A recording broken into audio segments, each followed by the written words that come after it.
우리 이 시간에 함께 일어나셔서 하나님 말씀 함께 나누도록 하겠습니다. 출애굽기 4장 18절부터 31절까지 있는 말씀입니다. 말씀을 읽을 때에 여러분 눈으로 잘 따라서 읽으시기 바랍니다. 모세가 그의 장인 이드로에게로 돌아가서 그에게 이르되 내가 애굽에 있는 내 형제들에게로 돌아가서 그들이 아직 살아 있는지 알아보려 하오니 나로 가게 하소서. 이드로가 모세에게 평안히 가라 하니라. 여호와께서 미디안에서 모세에게 이르시되 애굽으로 돌아가라.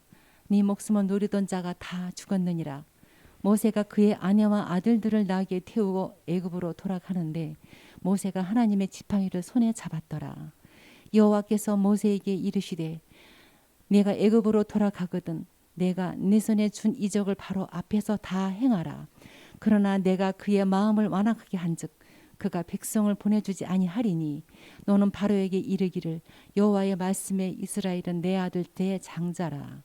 내가 내게 이르기를 내 아들을 보내주어 나를 섬기게 하라 하여도 내가 보내주기를 거절하니 내가 내 아들 네 장자를 죽이리라 하셨다 하라 하시니라. 모세가 길을 가다가 숙소에 있을 때에 여호와께서 그를 만나사 그를 죽이려 하신지라.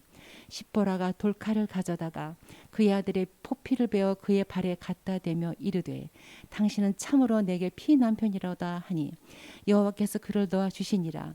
그때 십보라가 피난편이라 함은 할례 때문이었더라.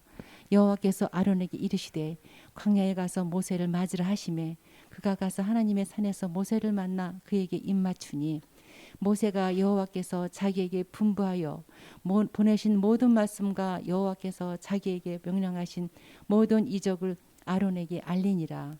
모세와 아론이 가서 이스라엘 자손의 모든 장로를 모으고 아론이 여호와께서 모세에게 이르신 모든 말씀을 전하고 그 백성 앞에서 이적을 행하니 백성이 믿으며 여호와께서 이스라엘 자손을 찾으시고 그들의 고난을 살피셨다 함을 듣고 머리 숙여 경배하였더라. 아멘. 여러분 앉은 곳에서 좌측에 보면 이제 우리 교회에서 후원하고 있는 우리 선교사님들 명단이 있지요. 일전에 우리 교회에도 다녀가셨는데 인도네시아에서 사역하시는 이지성 선교사님이 계십니다. 이 선교사님은 이제 저하고 신학교 동기이고 그래서 동기들 목사님들과 함께 단톡방을 만들어서 함께 교제도 하고 말씀도 나누고 또 한 번씩 모임도 갖고 그렇게 합니다.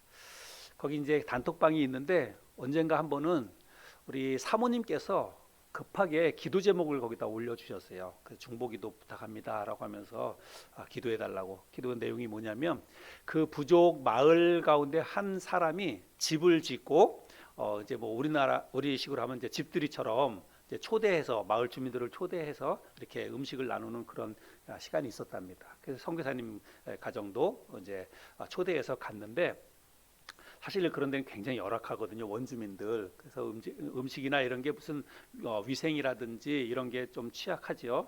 또 음식도 이제 잘 안 맞고 그러니까 사실은 그런 데 가면 음식 먹는 게 참 어렵답니다. 근데 초대를 받았으니까 안 갈 수도 없고 그리고 가서 음식을 이렇게 잔치라고 해서 차려서 주는데 안 먹을 수도 없고 그래서 이제 그 음식을 먹고 돌아왔는데 그날 저녁에 계속 사모님이 복통이 온 거예요.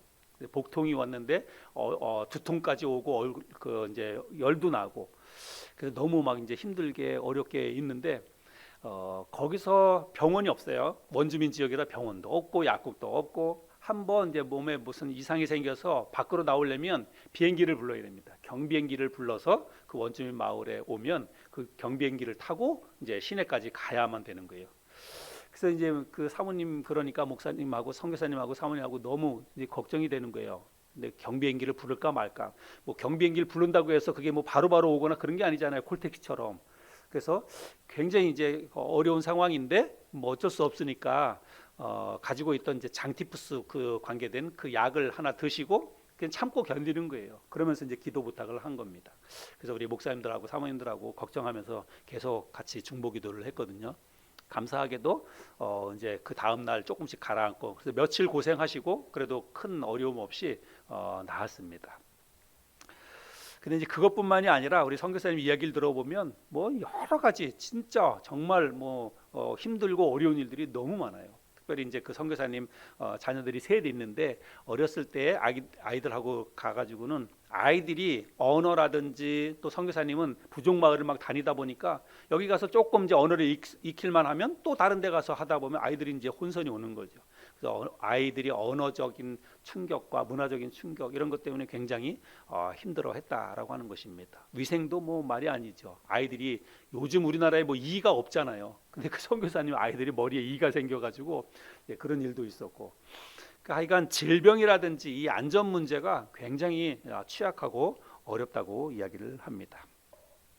근데 하나님께서 하나님의 일을 위해서 선교사로 불렀다고 한다면 그 길이 순탄하고 그리고 뭐 안전해야 할 것 같은데 사실은 그렇지 못하다고 하는 것입니다. 근데 뭐 비단 선교사뿐만 아니라 우리 그리스도인들 신앙생활하는 우리 모두도 사실은 신앙생활이 그렇게 순탄하지만은 않다라고 하는 것을 우리들이 알지요. 근데 여러분 우리가 미리 알고 있어야 합니다. 우리의 이 신앙생활이라고 하는 것은 그저 장미 꽃잎을 뿌려놓은 것처럼 그렇게 화려하고 아름다운 순탄한 그런 길이 아니라 우리의 이 신앙생활에는 많은 고난과 어려움이 있다는 사실입니다. 모세가 하나님의 뜻에 순종해서 이제 애굽으로 가기는 하지만 오늘 읽은 이 본문 말씀에 보면 가는 길에 굉장히 어려운 일들이 많이 일어나는 것을 보게 됩니다. 모세가 하나님과 우리 지난주 살펴봤는데 아주 끈질긴 이 밀당을 하지요. 그런데 결국은 밀당 끝에 하나님 뜻에 굴복하고 모세가 애굽으로 가기로 결심을 합니다. 그래서 이제 자기 장인 어른께 애굽으로 가도 되는지 허락을 사정을 이야기하고 그 승낙을 받게 됩니다. 18절 말씀인데요. 한번 18절 말씀을 다시 한번 읽어보겠습니다. 모세가 그의 장인 이드로에게로 돌아가서 그에게 이르되 내가 애굽에 있는 내 형제들에게로 돌아가서 그들이 아직 살아 있는지 알아보려 하오니 나로 가게 하소서. 이드로가 모세에게 평안히 가라 하니라. 그래서 장인의 허락을 맡아서 이제 애굽을 좀 갔다 와도 되겠느냐 허락을 맡아서 애굽을 향해서 가게 됩니다. 그래서 자기 자식들과 또 가족들을 이끌고 애굽으로 가게 되는데 이 미디안에서 애굽까지는 거리가 굉장히 멉니다. 우리 지난번에도 제가 한번 말씀을 드렸는데 여러분 지도를 보시면 이제는 처음에 미디안으로 도망올 때는 저 위에서 밑으로 내려온 거고 지금은 이제 이 미디안에서 저 위로 다시 올라가는 거예요. 똑같은 데를 가는 겁니다. 근데 직선 거리로만 600km가 넘는 거리예요. 그러니까 뭐 서울과 부산을 왔다 갔다 왕복하는 그런 정도의 거리라고 보시면 됩니다. 근데 뭐 요즘 교통수단이 뭐가 있겠어요. 저 당시에는 뭐 겨우 해봤자 낙타입니다. 그 먼 거리를 이제 가족들을 데리고 이제 길을 떠나서 가게 됩니다. 근데 오늘 읽었던 이 본문 말씀에 보면 모세가 그의 아내와 아들들을 나귀에 태우고 이렇게 이야기하고 있습니다. 모세의 아내 이름은 십보라이고 아들은 게르솜입니다. 근데 오늘 이 말씀에 보니까 아들들을 나귀에 태우고 이렇게 말하고 있어요. 그러니까 아들이 하나가 아니라는 말이죠. 여러분 출애굽기 18장 3절 4절 말씀해 보면 모세의 아들들의 이름이 나오는데요. 또 한번 읽어보겠습니다. 18장 3절 4절. 그의 두 아들을 데리고 왔으니 그 하나의 이름은 게르솜이라. 이는 모세가 이르기를 내가 이방에서 나그네가 되었다 하미요. 하나의 이름은 엘리에셀이라. 이는 내 아버지의 하나님이 나를 도우사 바로의 칼에서 구원하셨다 함이더라. 그러니까 모세의 아들 두 아들이 첫 번째 아들은 게르솜이고 두 번째 아들은 엘리에셀이다라고 하는 것을 알 수가 있습니다. 이 두 아들의 이 나이가 얼마나 되었는지는 뭐 정확히 알 수는 없습니다. 그러나 그렇게 많지는 않았을 거다라고 생각합니다. 말씀해 보니까 두 아들을 나귀에 태우고 이렇게 이야기하고 있는 것을 보면 그렇게 생각을 할 수가 있습니다.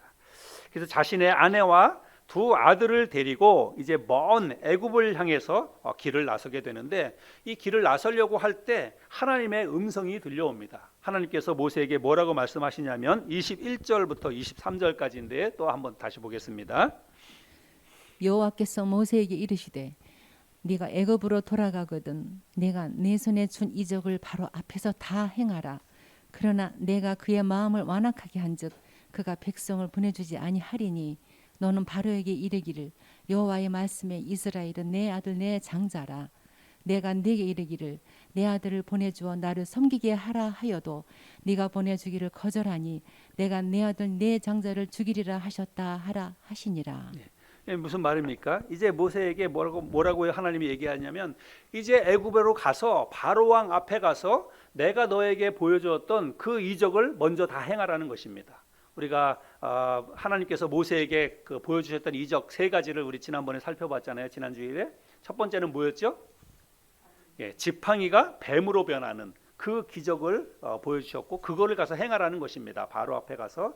그 다음에 두 번째 그 기적은 모세의 손이 순식간에 문둥병이 생겼다가 그 문둥병이 나병이 다시 깨끗이 낫는 그 기적을 바로 앞에 가서 행하라는 것입니다. 그리고 세 번째 기적은 나일강의 그 애굽의 나일강의 물을 순식간에 물이 피로 변하는 그 기적이에요.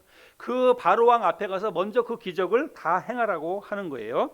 그리고 나서 바로에게 뭐라고 얘기하냐면 이스라엘 민족은 하나님의 백성이자 하나님의 장자이니까 그들을 내보내라, 그들을 보내주라, 그렇게 이야기를 하라는 것입니다.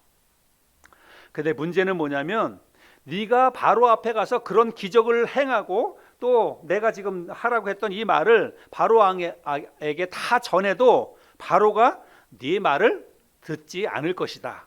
이스라엘 백성들을 보내주지 않을 것이다, 이렇게 이야기를 합니다.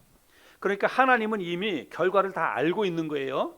그리고 그거를 지금 모세에게 다 이야기하는 것입니다. 네가 가서 이적을 행하고 그리고 내가 하라고 한 말을 다 해도 바로가 꿈쩍도 하지 않고 네 말을 듣지 않을 것이다, 이렇게 이야기를 하는 것입니다. 자, 그러면 여러분 모세의 입장에서 한번 생각해 보세요. 모세의 입장에서 맥이 빠질까요, 안 빠질까요? 여러분 가고 싶을까요, 안 가고 싶을까요? 결과를 이미 다 알고 있는 거예요. 네가 가서 뭐라고 해도 그게 아무 소용이 없을 거라는 것입니다. 가가지고 기적을 행하고 뭐 하나님의 말씀이다라고 이야기해도 바로가 꿈쩍도 하지 않을 거라고 하나님이 이야기를 하시는 거예요. 하나님이 왜 결과를 미리 모세에게 가르쳐 주었는지는 정확히 알 수 없습니다. 그러나 모세의 입장에 생각해 보면 뭐 가자마자 다 순조롭게 잘 해결될 것이다. 너 내 말만 듣고 가. 그럼 내가 다 알아서 해줄게. 그렇게 해도 가는 게 벌벌 떨리고 뭐 정말 이게 두려움이 있을 텐데 가가지고 네가 해도 아무 소용 없을 것이다. 그런데 가라는 거예요. 그러니 얼마나 여러분 이게 맥이 빠지는 일이겠습니까? 그래서 이 말씀을 보면 모세의 입장에서 생각해 보면 하나님의 뜻에 순종해서 가는 길이 이게 정말 쉽지 않다라고 하는 것을 알 수가 있지요.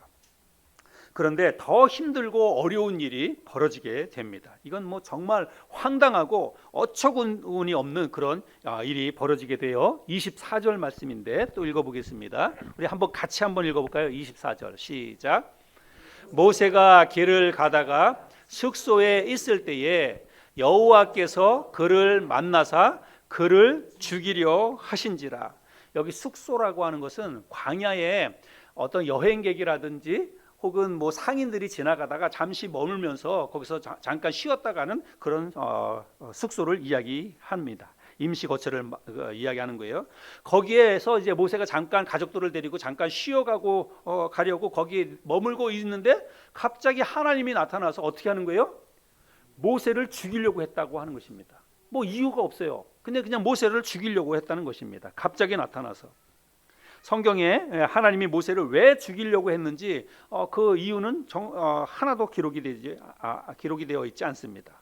여러분 이거 정말 황당한 일 아닙니까? 정말 어처구니 없는 그런 일이 벌어졌습니다. 모세가 뭐 자원해서 내가 그 일을 하겠습니다 그런 게 아니잖아요. 모세가 진짜 가기 싫어가지고 뭐 이렇게 핑계대고 저렇게 핑계대고 우리 지난주에 살펴봤지만 모세가 이런저런 핑계를 대면서 빠져나가려고 나는 뭐 죽어도 못 가겠다. 결국은 난 말을 못해요. 막 이렇게 이야기하면서 핑계를 내서 안 가겠다고 하는 모세를 하나님이 등 떠밀어가지고 계속해서 그 밀당을 해서 하나님이 모세를 이제 여기까지 겨우겨우 달래서 왔는데 갑자기 모세에게 나타나서 하나님이 모세를 죽이려고 하는 거예요. 그러니 모세의 입장에서는 이게 뭐 얼마나 황당한 일이겠습니까? 여러분 왜 하나님이 갑자기 나타나서 모세를 죽이려고 했을까요? 우리가 그 이유를 알아야 되겠죠. 그 이유는 계속 이어지는 말씀을 통해서 우리가 알 수가 있습니다. 25절, 26절 말씀인데 또 한번 읽어주시기 바랍니다. 시보라가 돌칼을 가져다가 그의 아들의 포피를 베어 그의 발에 갖다 대며 이르되 당신은 참으로 내게 피남편이로다 하니 여호와께서 그를 놓아 주시니라. 그때 시보라가 피남편이라 함은 할례 때문이었더라. 하나님께서 갑자기 나타나셔서 모세를 죽이려고 했던 그 이유는 아들의 할례 문제 때문이었습니다. 여러분, 이스라엘 백성들은 다 태어나면서부터 낳은 지 8일 만에 남자아이들은 다 할례를 행해야만 했습니다. 할례가 뭔지는 아시죠? 예. 그래서 이 하나님이 처음 이스라엘 백성들 가운데 처음 할례를 명한 것은 아브라함 때입니다. 우리 한번 찾아봐야 되는데 창세기 17장 9절부터 12절까지 있는 말씀을 또 한번 읽어주시기 바랍니다. 하나님이 또 아브라함에게 이르시되 그런즉 너는 내 언약을 지키고 네 후손도 대대로 지키라. 너희 중 남자는 다 할례를 받으라. 이것이 나와 너희와 너희 후손 사이에 지킬 내 언약이니라. 너희는 포피를 베어라. 이것이 나와 너희 사이의 언약의 표징이니라. 네. 하나님께서 아브라함을 이스라엘 민족의 조상으로 부르실 때에 하나님께서 명하셨어요. 너희 가운데 이제 사내 아이가 태어나면 낳은 지 8일 만에 다 할례를 행하라는 것입니다. 그 할례를 행하는 것이 바로 하나님의 백성이 되었다라고 하는 것의 표징이 된다고 하는 거예요. 언약의 표징이라고 하는 것입니다. 그래서 이스라엘 백성들은 누구나 다 사내 아이가 태어나면 하나님 나라의 백성이라고 하는 표시로 몸에 할례를 받았다고 하는 거예요. 그래서 모세도 분명히 그 사실을 알고 있었고 모세 자신도 이제 할례를 받았을 것이고, 그런데 25절 말씀에 보면, 오늘 본문 말씀 25절 말씀에 보면 이제 모세의 아내 십보라가 아들에게 할례를 행합니다. 하나님께서 모세를 죽이려고 했을 때 갑자기 십보라가 자기 아들에게 할례를 행했다는 거예요. 근데 그 말씀에 보면 이게 단수로 표시되어 있습니다. 그의 아들의 포피를 베어, 이렇게 이야기하고 있어요. 아들은 2명이에요. 아들은 2명인데 이 말씀에서는 한 명의 아들에게만 그 할례를 행했다고 하는 것입니다. 여러분, 모세의 아내가 2 아들 가운데 첫째에게 할례를 행했을까요? 둘째 아이에게 할례를 행했을까요? 잘 모르겠죠? 둘째 아이인 엘리에셀에게 할례를 행했을 것입니다. 만약에 첫째 아이에게 할례를 행했다면 그러면 분명히 2 아이에게 다 할례를 행해야만 하는 그런 상황이에요. 근데 둘째 아이에게만 할례를 행했다는 것은 첫째 아이는 이미 할례를 받았다고 하는 그런 의미가 되겠죠. 첫째 게르솜은 분명히 이미 할례를 받았을 것입니다. 그럼 둘째 엘리에셀은 왜 할례를 그동안 지금까지 할례를 받지 않았을까? 그리고 왜 지금에 와서야 이 할례를 행하는 것일까? 이제 이거를 우리가 생각해 봐야 돼요. 하나님이 모세를 죽이려고 했을 때 십보라가 갑자기 느닷없이 무슨 행동을 하냐면 자기 아들 그 엘리에셀을 데려다가 얼른 할례를 행하는 거예요. 그래서 아이의 포피를 베어서 그거를 지금 모세의 발 앞에다 딱 갖다 댑니다. 그렇게 딱 갖다 대니까 하나님께서 모세를 죽이려고 했다가 모세를 놓아 주었다는 것입니다. 자, 이런 상황을 통해서 우리가 알 수 있는 그 사실은 뭐냐면, 첫 번째 아들 게르솜은 아마가 모세가 이제 십보라를 아내를 맞이해서 그리고 같이 결혼해서 살다가 그 미디안 땅에서 살다가 그 게르솜 아들을 낳았을 때 분명히 8일 안에 모세가 게르솜에게 할례를 행했을 것입니다. 얘는 내 자식이니까, 이스라엘 민족이니까 할례를 행했을 거예요. 그런데 그러면 왜 둘째 아들 엘리에셀을 낳았을 때 모세가 둘째 아들에게는 할례를 행하지 않았을까? 그리고 왜 지금에 와서 이 아들에게 할례를 행했을까? 이제 그거를 우리가 생각해 봐야 됩니다. 분명히 시간이 조금 지나서 첫 번째 아들 게르솜을 할례를 행할 때는 십보라라든지 뭐 그의 장인이라든지 이런 사람들이 별로 이야기를 안 했을 거예요. 그 모세가 하자는 대로 그렇게 했을 것입니다. 그런데 조금 시간이 지나서 둘째 아이가 태어났을 때 둘째 아이를 모세가 역시 할례를 행하려고 했을 거예요. 그런데 이 십보라가 못하게 그걸 말렸다는 것입니다. 분명히 여러분, 이게 우리 모세가 아들에게 할례를 행하는 거는 이거는 신앙의 문제예요. 이거는 하나님께서 그렇게 말씀하셨기 때문에 하나님 말씀에 순종하는 의미로 할례를 행하는 것입니다. 이거는 오늘날처럼 이 할례 문제는 뭐 청결이라든지 뭐 건강상의 그런 문제가 아니라 이건 종교적인 문제예요. 그런데 모세의 아내 십보라, 그리고 그의 장인 이드로, 이 사람은 미디안 제사장입니다. 이방 종교를 가지고 있는 사람들이에요.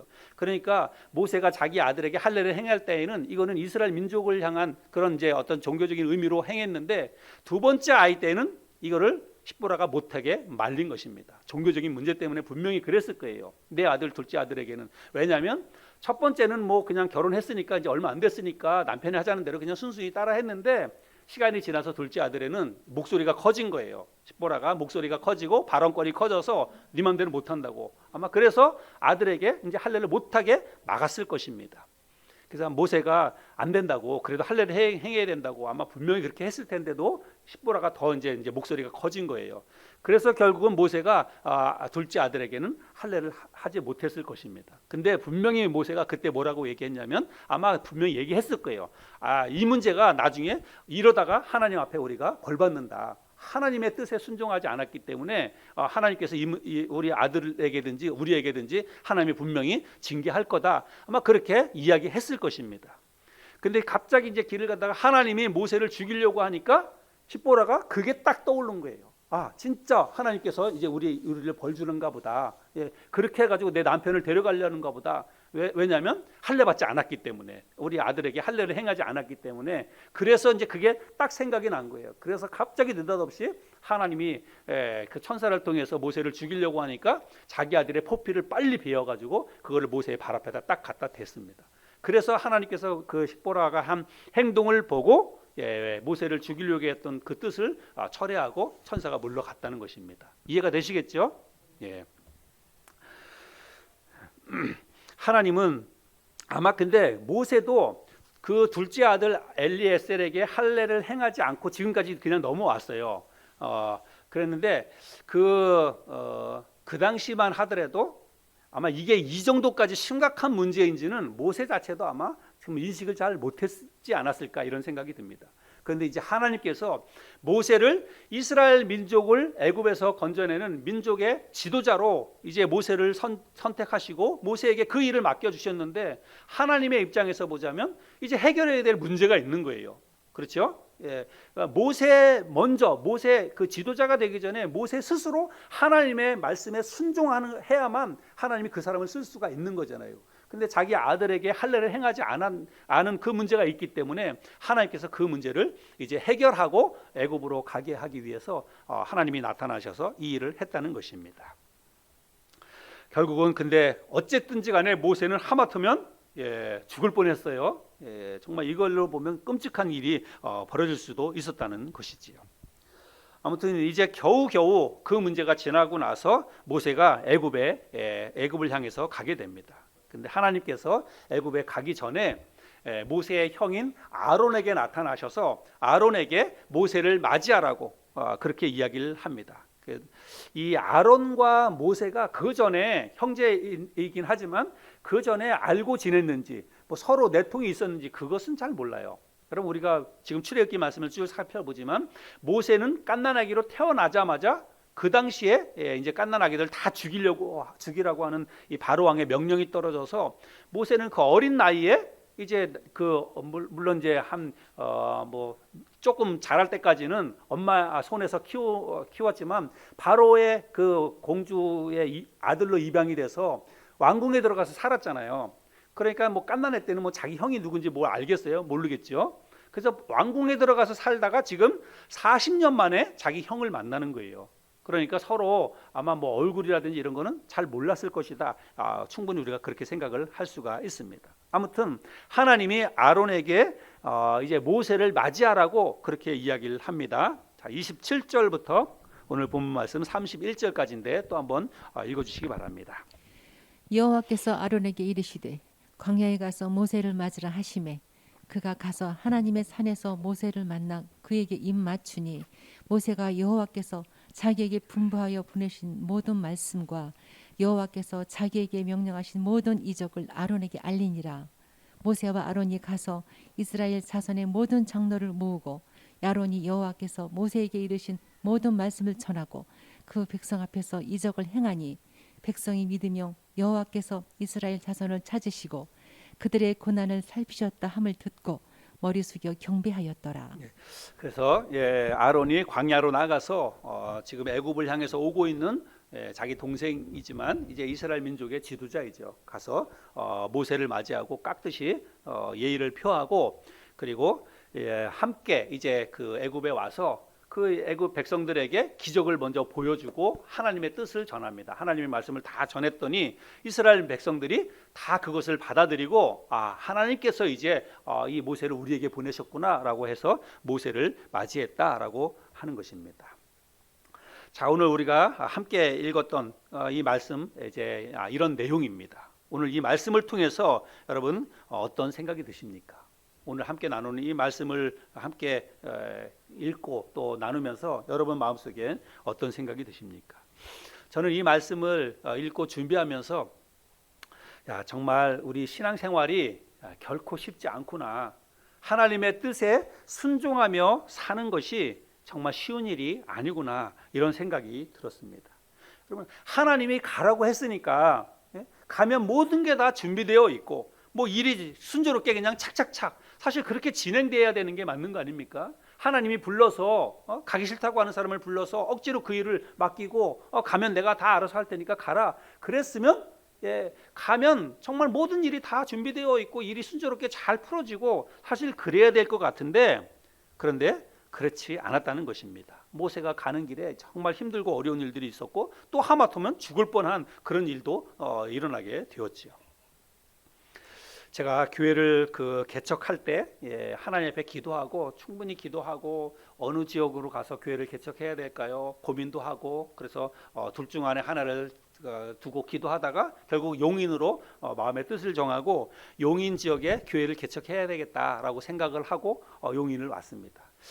그래서 제가 교회를 개척할 때는 용인에 아무도 아는 사람이 없었어요. 진짜 뭐 용인을 뭐 거의 잘 와보지도 않았고, 그래서 저는 이제 주로 서울 지역에서만 이제 뭐 전도사로 또 부목사로 사역을 했기 때문에 이 용인 지역에 대해서는 이제 우리 교회 성도들 가정에 신방 오고 그럴 때만 좀 와보고 용인 지역을 뭐 정확히 잘 몰랐습니다. 근데 이제 마음속에 용인에 대한 이런 부담이 생기더라고요.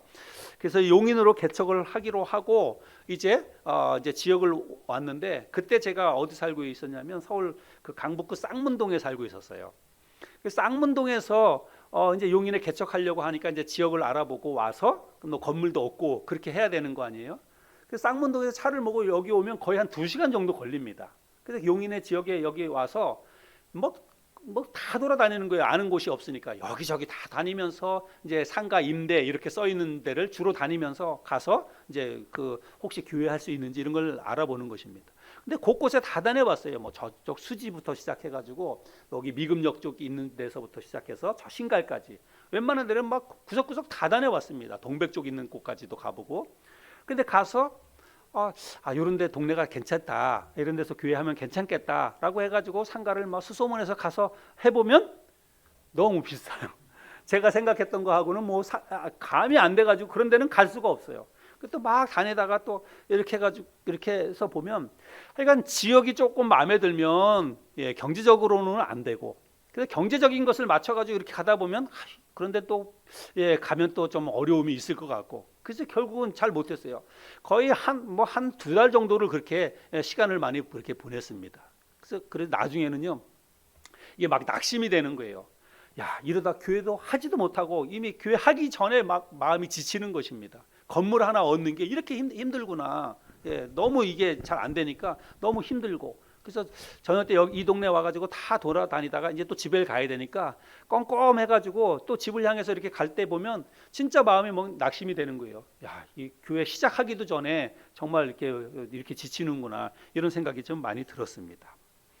그래서 뭐 겨우겨우 그렇게 해서 이제 건물을 얻고 이렇게 했는데, 또 개척을 하면, 사실은 개척을 하면 교회가 잘 될 줄 알았어요. 교회가 잘 되고 모든 게 다 잘 될 줄 알았습니다. 근데 교회 개척해서 사실은 이제 우리 식구 4명하고 그리고 뭐 한 2-3사람 같이 그렇게 이렇게 했는데, 한 몇 개월 정도를 10명 미만으로 7-8명이 그렇게 예배를 드렸습니다. 그때만 해도 우리가 유리가 또 어리고 또 학교를 다니다 이렇게 학교를 다니다 보니까 고등학교 다니다 보니까 피아노 반주하고 이런 거를 잘 할 여력이 잘 안 됐어요. 그래서 제가 예배 시간에 제가 기타 치면서 찬송 인도도 하고 설교도 하고 그렇게 오랜 시간들을 그렇게 보냈습니다. 예. 정말 개척 초기에 힘들게 그런 시간들을 보냈죠.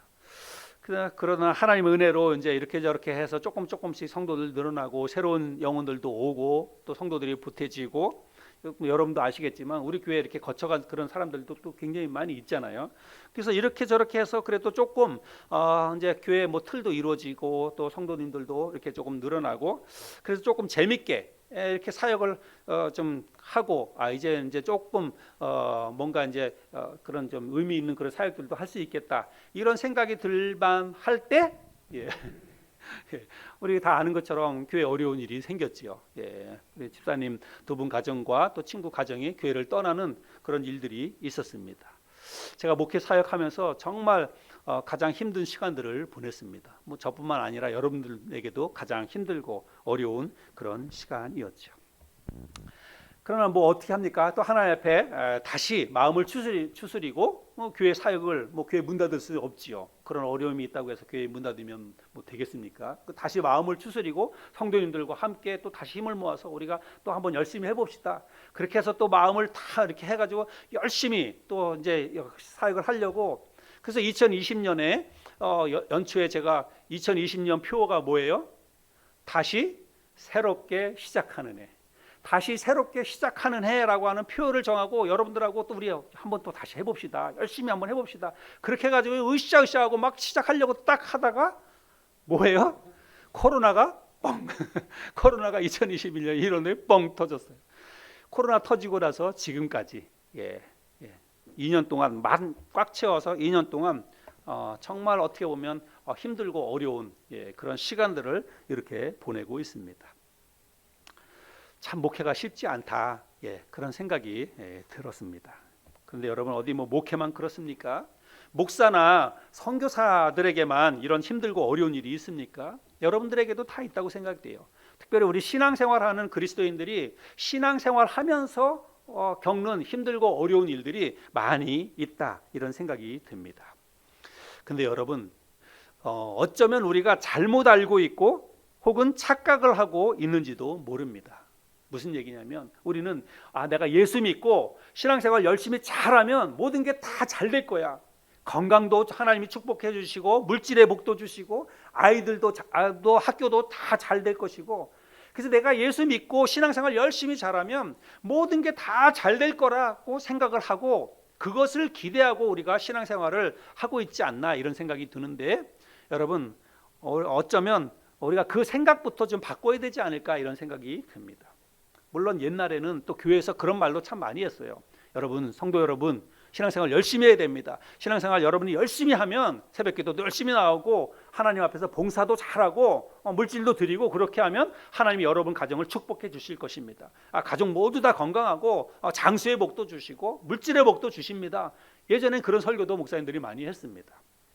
근데 물론 우리가 신앙생활 열심히 잘하면 하나님이 그런 복을 주시기도 하십니다. 건강의 복도 주시고요, 물질의 복도 주시고 자녀들 잘 되게 해주시는 그런 복도 주십니다. 또 우리가 하나님 앞에 그런 복을 달라고 기도하는 거 그 자체가 나쁜 것은 아닙니다. 그런데 여러분 우리가 기억해야 될 것이 있어요. 우리 신앙생활의 목적이 이런 만사 형통이 아니라고 하는 것. 물론 우리는 이제 그것은 그 정도는 알지요. 우리 신앙생활의 목적이 만사 형통이 아닌 것은 물론이고, 신앙생활의 이 길이 여러분 고난과 어려움이 많이 있다는 것을 우리가 잊지 말아야 한다는 사실입니다. 여러분 우리가 이것을 알고 이 길을 가는 것과 이것을 잘 모르고 가는 것은 많은 차이가 있습니다. 신앙생활 열심히 잘하면 다 잘 될 거야 그렇게만 알고 신앙생활 하는 거하고, 신앙생활 열심히 잘해도 그 길에 많은 고난과 어려움이 있다라고 하는 것을 알고 이 신앙생활 하는 것은 많은 차이가 있다는 것입니다. 여러분 우리 주님께서 누가복음 9장 23절에서 이렇게 말씀을 해주셨습니다. 우리 같이 한번 읽어보겠습니다. 시작. 또 무리에게 이르시되 아무든지 나를 따라오려거든 자기를 부인하고 날마다 제 십자가를 지고 나를 따를 것이니라. 여기 자기 십자가를 지고 나를 따를 것이다. 나를 따르거든 누구든지 자기 십자가를 지고 나를 따르라 이렇게 말하고 있습니다. 여기 뭐 십자가는 여러 가지 의미가 다 담겨져 있습니다. 근데 중요한 것은 뭐냐면 이 우리가 십자가를 지고 예수님을 따르라 이 말은 신앙생활이 그저 장미꽃잎을 다 뿌려놓은 것처럼 그렇게 화려하고 그렇게 아름다운 것만이 아니라고 하는 거예요. 저 십자가는 분명히 고난의 의미가 저기에 담겨져 있습니다. 그래서 우리가 신앙생활 하는 것은 그저 만사형통 그리고 축복 이것만이 아니라 신앙생활에 많은 어려움과 고난이 뒤따른다라고 하는 것을 우리가 잊지 말아야 한다는 것입니다. 그런데 여러분, 이 길이 우리의 이 신앙생활의 이 길이 힘들고 어려워도 우리가 끝까지 포기하지 말고 이 길을 가야 하는 이유가 있습니다. 모세가 힘들고 어려워도 끝까지 그 길을 가야만 자기 자신의 동족인 이스라엘 백성들을 애굽에서 건져낼 수 있는 거예요. 그래서 하나님이 약속해 주신 그 젖과 꿀이 흐르는 땅으로 이스라엘 백성들을 인도해 갈 수가 있는 것입니다. 하나님께서 모세를 그 일을 위해서 불렀어요. 근데 모세가 힘들고 어렵다고 중간에 포기해버리면 그 일이 결국은 안 되는 거 아닙니까? 예. 마찬가지로 여러분 우리도 힘들고 어려워도 이 길을 우리가 끝까지 포기하지 말고 이 길을 가야만 하나님이 우리를 위해서 예배해 두신 영원한 하늘나라에 우리가 들어갈 수가 있게 된다는 사실입니다. 모세가 애굽에 가까이 이르렀을 때에 하나님이 어떻게 하셨습니까? 그의 형 아론을 보내서 그를 따뜻하게 맞이해 주었습니다. 마찬가지로 우리도 지금은 비록 힘들고 어려운 이 믿음의 길을 가고 있지만 언젠가 하나님이 우리가 가고 있는 이 힘들고 어려운 이 신앙의 길 그 끝에 하나님께서 우리를 따뜻하게 맞아 주시리라고 믿습니다. 그날을 우리가 머릿속에 그리면서 비록 힘들고 어렵더라도 쉽지 않은 이 신앙의 길이지만 여러분 잘 참고 인내하면서 끝까지 이 길을 믿음으로 걸어갈 수 있는 저와 여러분 모두가 될 수 있기를 바랍니다.